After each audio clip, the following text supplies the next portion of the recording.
ठीक वैसे ही जीन्स भी खुद को डिवाइड करने लगते हैं जब वो एक दूसरे के जनरेशन को डिवाइड करते हैं। ठीक है। Yes. Hmm.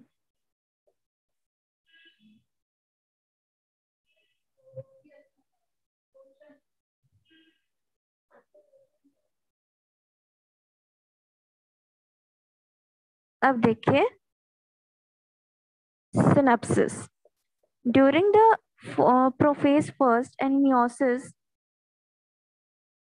homologous chromosomes attack each other and come to lie the pair of during the substage zygote of prophase first।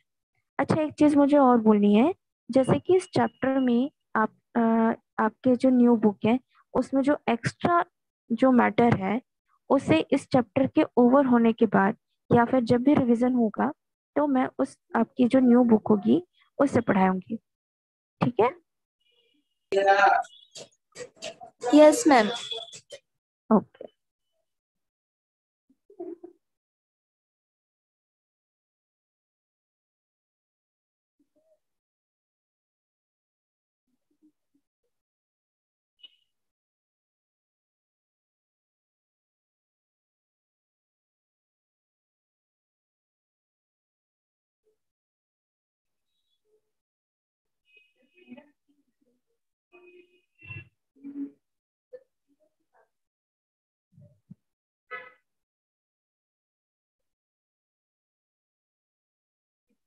Hmm.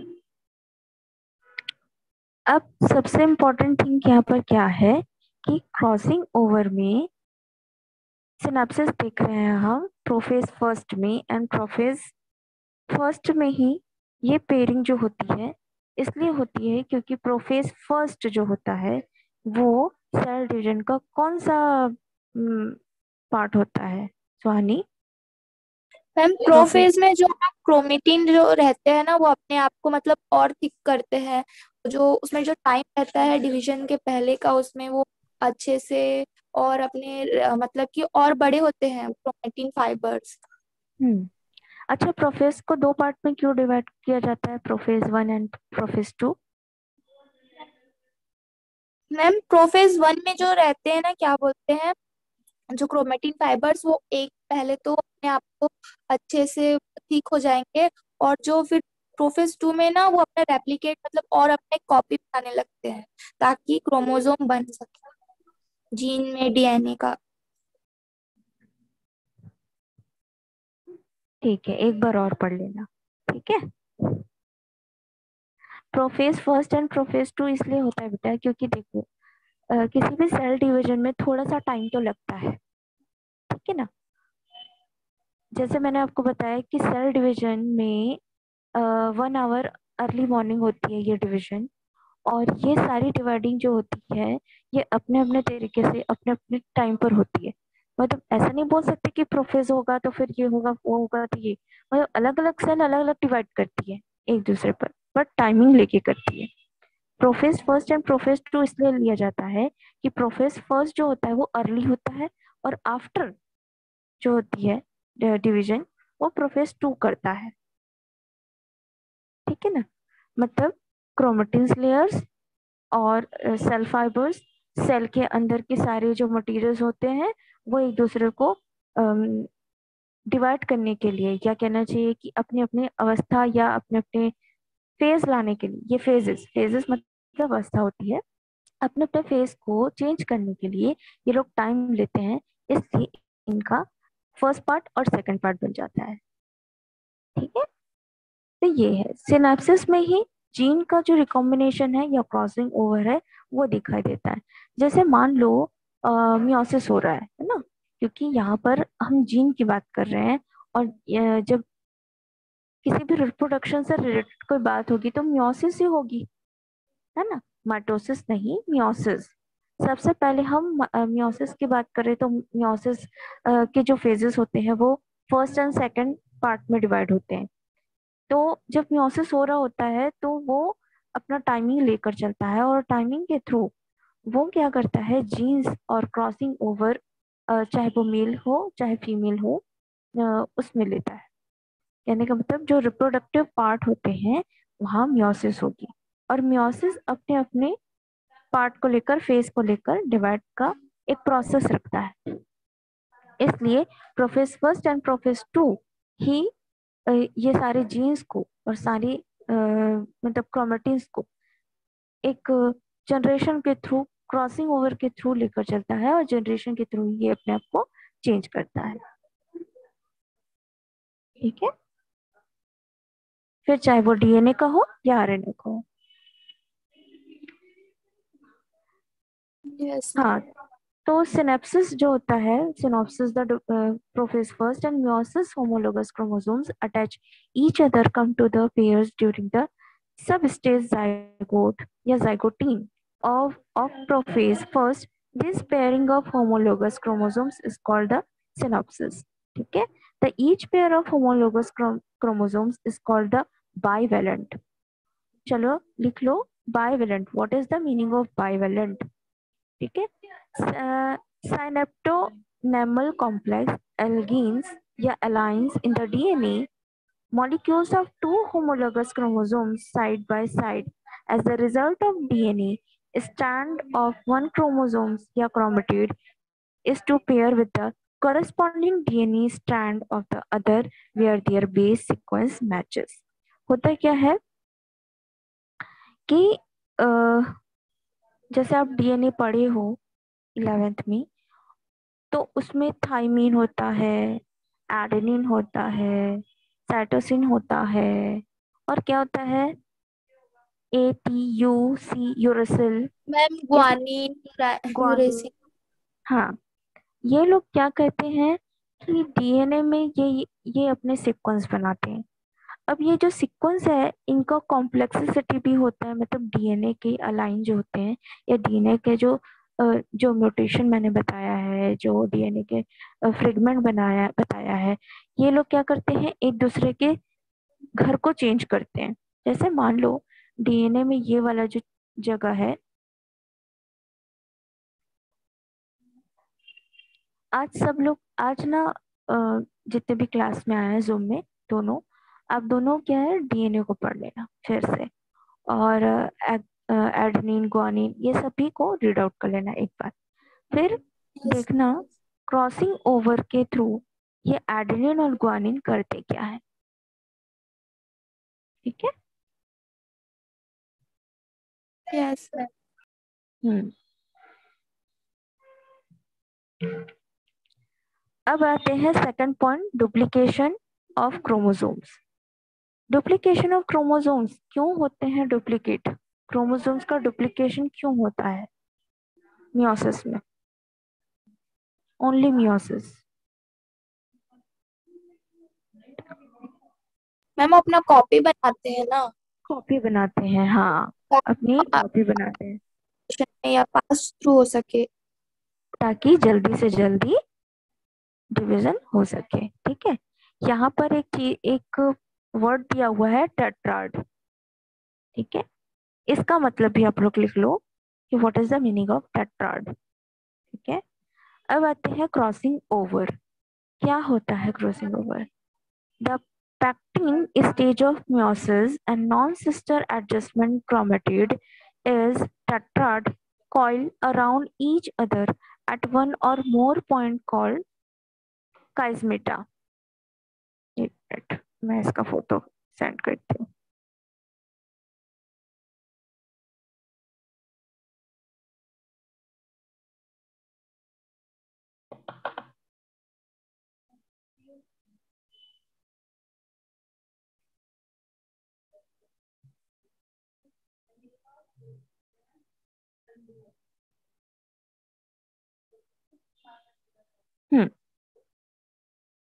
Crossing over during the pectin stage of meiosis, first and non-sister adjustment chromatid is a tetrad coil around each other at one or more point called chiasmata.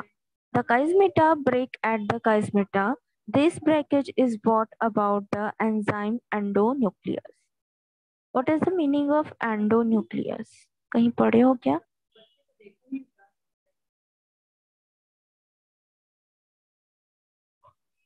बताओ, कहीं पढ़े हो?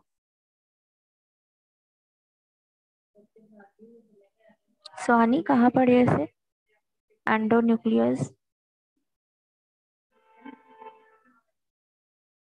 Ma'am DNA में ही शायद वो पढ़े हैं।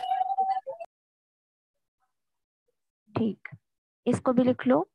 What is the meaning of endonuclease? ठीक है, फिर लिख लो एंजाइम लाइगेज। लाइगेज क्या होता है? एंजाइम है कि क्या है?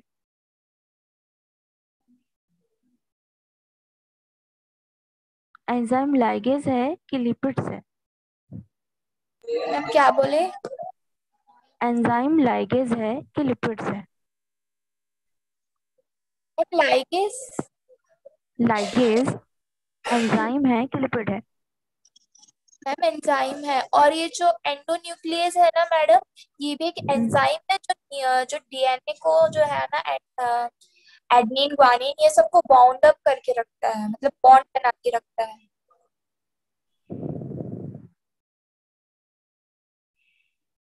जहां पर ये वर्ड जुड़ जाता है, जहां पर ये वर्ड कनेक्ट होता है, इसका मतलब होता है कि वो एंजाइम है। ठीक है। Yes ma'am. हम्म, याद रखेंगे, किसी भी वर्ड के पीछे अगर एज जुड़ता है तो वो होता है एंजाइम।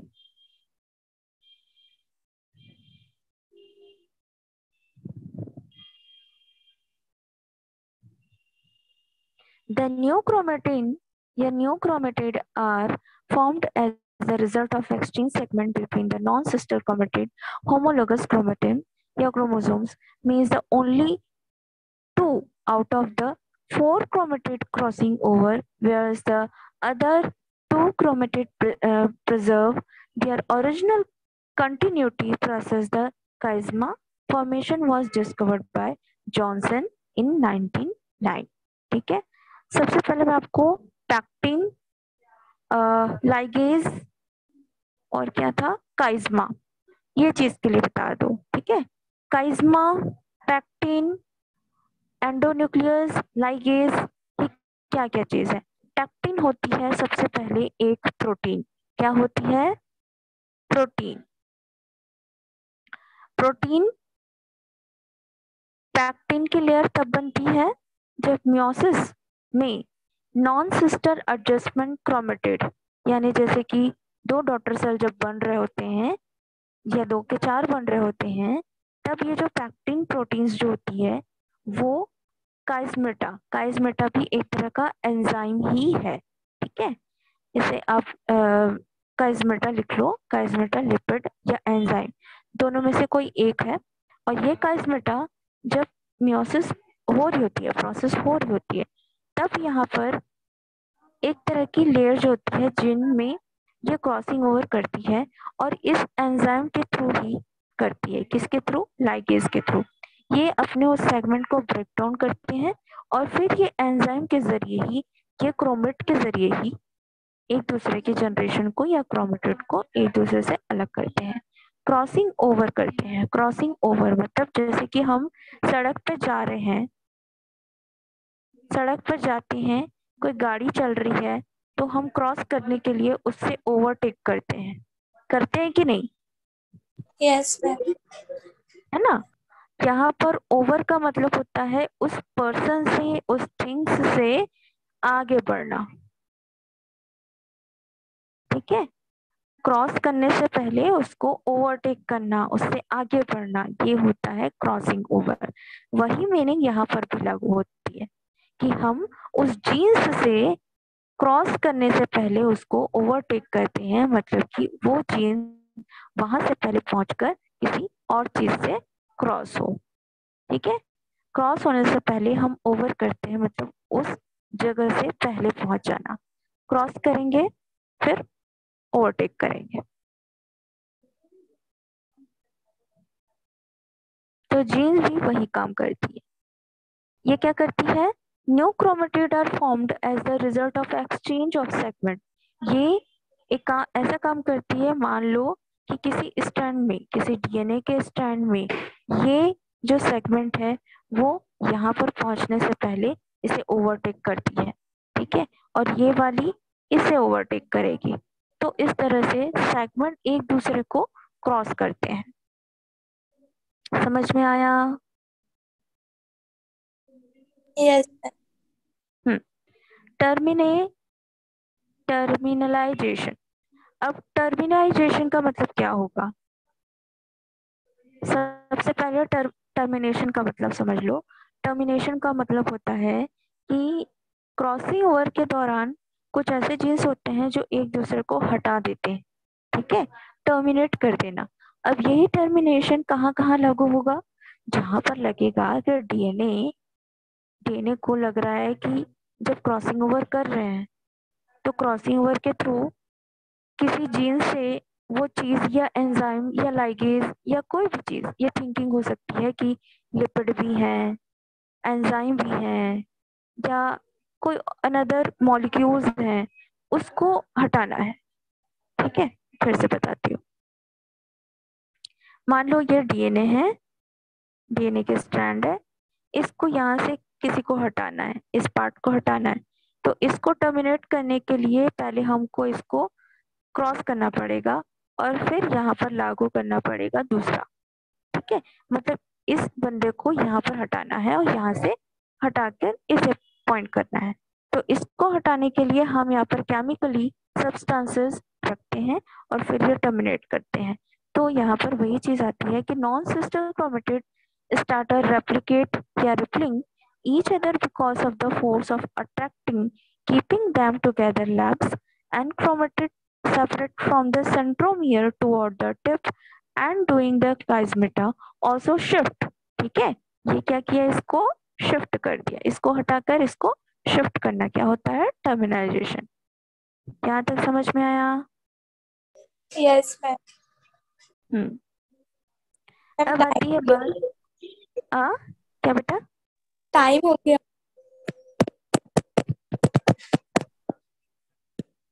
28 मिनट हुए हैं, अभी 2 मिनट बचा है, ठीक है। यस अब है significance of crossing over. Frequency and significance को आप पढ़ लेना। आते हैं सेक्स लिंक्ड इनहेरिटेंस पे।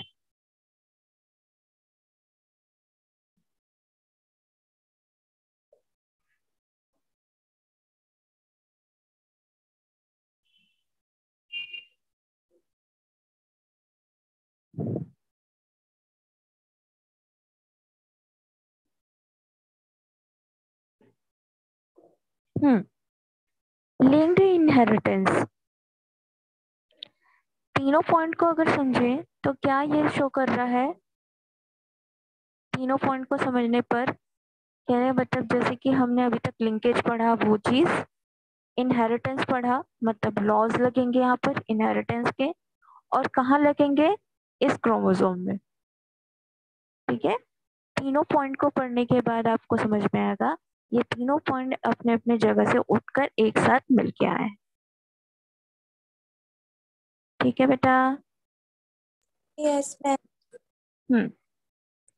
अब ये चीज किस पे लागू होती है? फर्स्ट है ह्यूमन पे, उसके बाद हम्म, तो फर्स्टली हम देखेंगे कि ह्यूमन पे इसका असर क्या होता है। चलिए इसको हम कल पढ़ते हैं, ठीक है। Yes ma'am.